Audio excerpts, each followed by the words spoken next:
When I was a teenager, I had a clip-in retainer, and it was this big plate that was like, the top of your hand, with one spring on it to push two teeth together, where I had overcrowding at the top up here. I had a tooth removed and the gap was closed. All food would get stuck in it, you would pull it out, it was gunky, it had a metal wire showing all the way around the front, and it was just a very disgusting process. At the age of 26, I had the 6-month smile treatment, which is fixed train tracks. Every single tooth is wired to a bracket and it pulls them into alignment.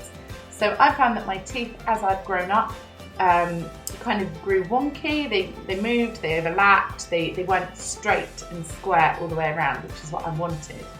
Teeth move your entire life, so nothing ever stops them from going out of alignment unless you fix them in position. So having my teeth straightened, I was amazingly happy with the results. I love how just new and big and bright and fresh they look, and it's really changed my appearance.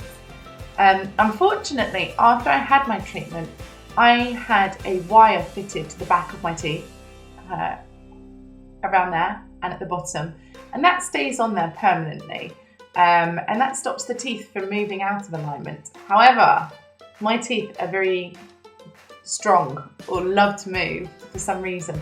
The wire didn't work, and the other option that I had was to wear a nighttime retainer, like a clip-in gum shield, each night for the rest of forever, and that also would have held my teeth in position and stopped them moving.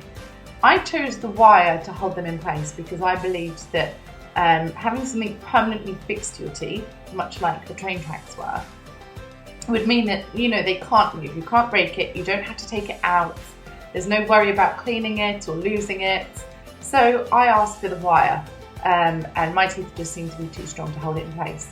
So if you have a treatment, I suggest you either ask for the gum shield or have both, so the wire and gum shield, as your aftercare treatment. The reason I chose the 6-month smile as my dental treatment was because the other clear retainers that are on the market quoted almost 2 years for my treatment.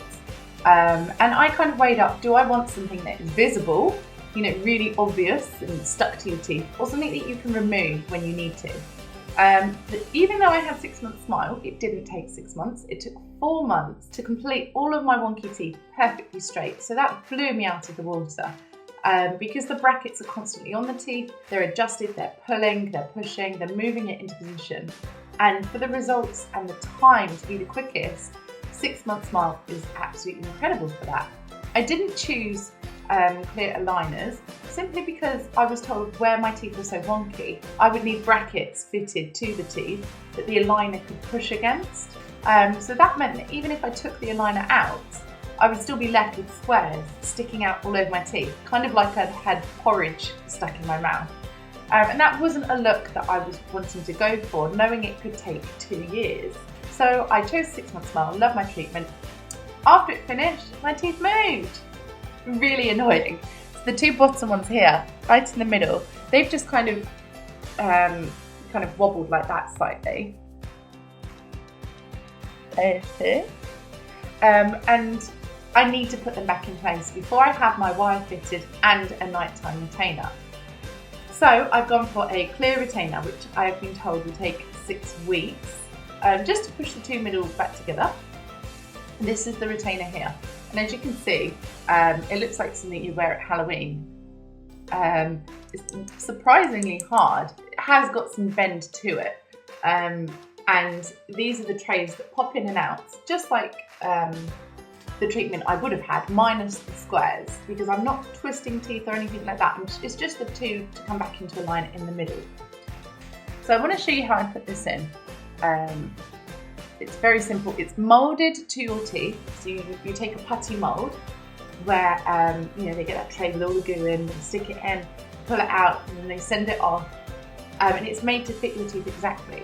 The only difference is each tray is then altered to put pressure on a certain area to push it back into alignment. And after the tray becomes loose, you then switch to the next tray for your treatment. and that will focus on another tooth pushing in a different way. And gradually, bit by bit, you change your tray maybe once a week, once every 2 weeks, once a month, depending on what your individual schedule is.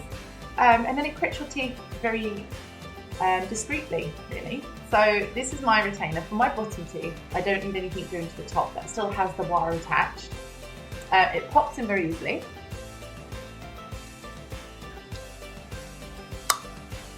And that's it there. You can't really tell that you have it in. And even though it feels slightly different when you first talk with it, you do adapt so quickly. The only way you can tell is where the brace ends here. It makes your gums appear slightly lighter. Your tongue can move and everything's fine. It doesn't get in the way. And because it's clear you want to take it out to eat, you don't want to drink drinks that can stain. So if in doubt, instead of ruining it and it going yellow or melting, just pop it out, have your dinner and then put it back in, and that way you know you're safe. From where I had fixed braces, I got used to avoiding food that I couldn't eat, such as apples, toffee, kind of sticky things, staining things. And I would always brush my teeth after every meal to get all the food out of the brackets, and it was all a little bit messy. But again, you know, it wasn't for very long, it was for 4 months.